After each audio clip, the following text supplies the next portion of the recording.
Izingqondo zikamaskandi zithini lapha ku-Facebook? Inkinga yenu nje nifuna abaculi bencetheze ngenkani nina cause umculo uma encoma Mthandeni Yedwa not ukuthi uyamzonda uKhuzani. Kanjalo futhi uma encoma uKhuzani Yedwa not ukuthi uyamzonda uMthandeni. Kodwa kusuka enhlizweni yakhe ukuthi ancome. Ukhuluma ngobani? Ukhuluma ngani? Nansi-ke i-comment or i-post angazi ukuthi uyithathe kuyiphi i-group. Ithi uZamani Zamani. Ithi wendoni wesisi ongenayo i-hit song, wesisi ongenalo imiliyoni. Ngibuya ku-TikTok wakho uMthandeni ukhipha ulozolo le-EP. Angibonanga ngisho neyodwa ividiyo usiphusha. Kodwa kumgodi uphusha izinsimbi zodwa. Kahle kahle usifunani, sikugwada malini ukuze sikukhokhele. Liyoba linye ilanga siyi-Red Nation siphume kuwe uyolamba kanye nobhuti wakho uSaliwe. Vele ugqizile ulambile kwamanje.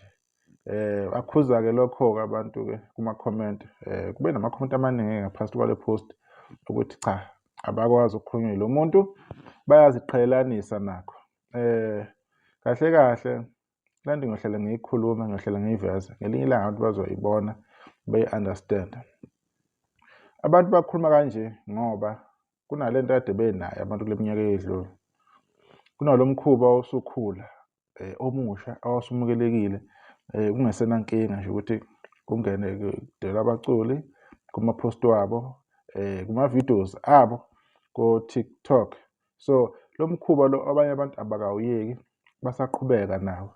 So ngokwabanye abalandeli basasele kakhulu emuva, basabambelele kuleyo nto leyo. Leyo nto leyo ayisabasebenzeli. Kunabantu abasabhilivela ukuthi ubani uma engenzi into nomculi thizeni, lo mculi lo uyabheda. Amagama athize aphumayo ey'bongweni zey'ngoma ey'thize yiwo enza ukuthi mhlawumbe abanye abaculi bekhulume izinto abay'khulumayo. Kodwa iqiniso lithi leyo nto leyo into engasekho, into nje engasasebenzi. Njengamanje ayikho into ongathiwa iyakuvimba ukuthi yena ubonge lomunye umculi. Akunandaba ukuthi ukuluphi uhlangothi, awukho uhlangothini oluthize. Leyo nto leyo into elisayo usuku nosuku ukuthi yena abaculi abazizwe bekhululekile bezi-express-e, bencome noma ubani umuntu abamthandayo. Kwaba nzima vele ukuthi uma uncoma uMthandeni, uma usuncoma noKhuzani, abalandeli bese mhlawumbe bekudubela umugqa. Noma uma uncoma uKhuzani, ukusho ukuthi uMthandeni ulwisana, bake bayenza abantu lento, yaphila leyo nto leyo, kwagcina sekunzima. Yingakho abantu abanjengoNjoko bathuke kabuhlungu, abantu abanjengoQhosha bathuke kabuhlungu. Yingakho abantu abanjengoPhathasi, ike wasenkingeni iPhathasi because kuyasebenza laphana kwi-IGP. Wathi mase eqhubeka nempilo wasephila nabantu aphila nabo, including uMthandeni. Nakho lokho kwabangela inkinga somehow. So bagcina abaculi bengasazi kumele bephile kanjani. You understand? Futhi kwaba nohlangothi uthola ukuthi alisambongeli uKhuzani. Yabona 2023 2024 bese kunzima abaculi abaningi ukuthi bephumele obala mhlawumbe banginento enhle enziwe uKhuzani ukuthi nje bembongisele leyo nto leyo. Bese kunzima u-different kakhulu cause bese kunento ekhandiwe eyisixaxa samaxoku ukuthi yena umuntu ozothi uyancoma nje siyamthelekela. Oncoma nje bese uKhuzani uwumculi siyamthelekela. Uyoze enze statement ayi-delete i-post ngoba encoma uKhuzani. Leyo nto leyo ayisasebenzi. Unless unenhliziyo embi ethakathaka kini nigibela iy'mfene, ayikho into esingayenza, ayike siniphikise. Iy'mfene vele yifake elashiwe lo muntu walishiya kini. Ukuthakatha vele ndifuna ukufaka kona wonke umuntu.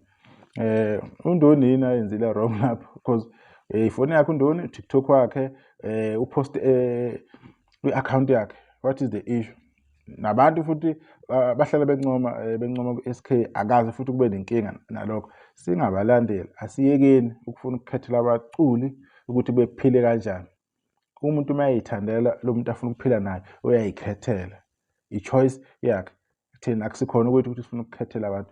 Le ndaba yokuthi sibekele abantu olayini ukuthi uma weqala kusho ukuthi hayi ulwa nathi, leyo nto leyo ayisasebenzi. Ekugcineni kosuku umculi nomculi kumele akhululeke ukuthi yena uthanda abantu, ukhonze abantu.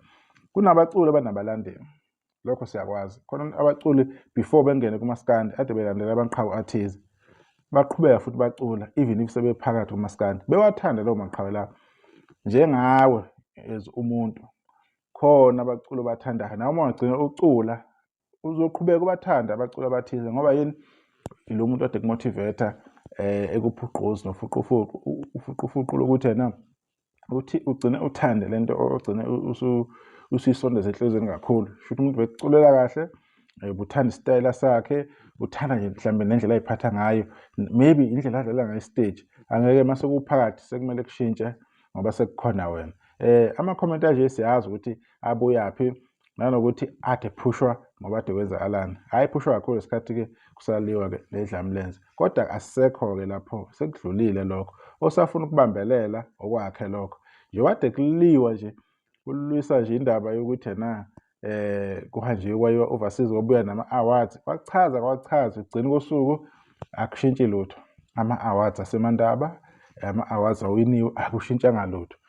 Kukho konke amavidiyo ayimiliyoni enziwe, akushintshanga lutho. So angeke kushintshe ukuthi nomuntu ufuna ukuphila nomunye umculi thizeni, uma efuna nje ukumthanda, ethanda umsebenzi wakhe, ethanda iy'nsimbi zakhe.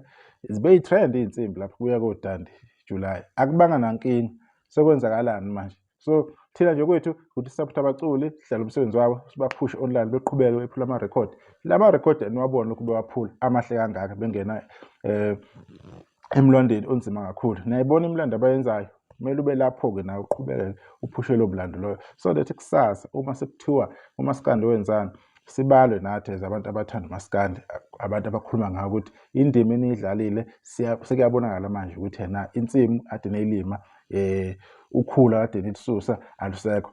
Nabazolandela ngemuva bezobona ukuthi umaskandi umculo okuculekayo, okuhlelekayo, umculi omakethekayo kalula, ngoba nje masisenza kanje kuba nzima kakhulu. Kodwa-ke ukubhukana kuyohlale kukhona, kodwa singangeni kakhulu, sesingene emaphakatheni abantu badala, abantu labazele, abazali laba. So izinto ehlele siyikhuluma sometimes asiyibheke ukuthi yena ayigcini ney'thuna zabanye abantu. Kodwa nje umuntu ofila ngathi uthanda umculo thizeni akamthandi kahle, angabi nankinga, phusha. Thina nje sijabulela wonke umculo owenza kahle, ophusha umculo omnandi. Ama-records uma ekhona siqhubeka sikhulume ngawo, akukhathaleki ukuthi ama-record aphula ubani.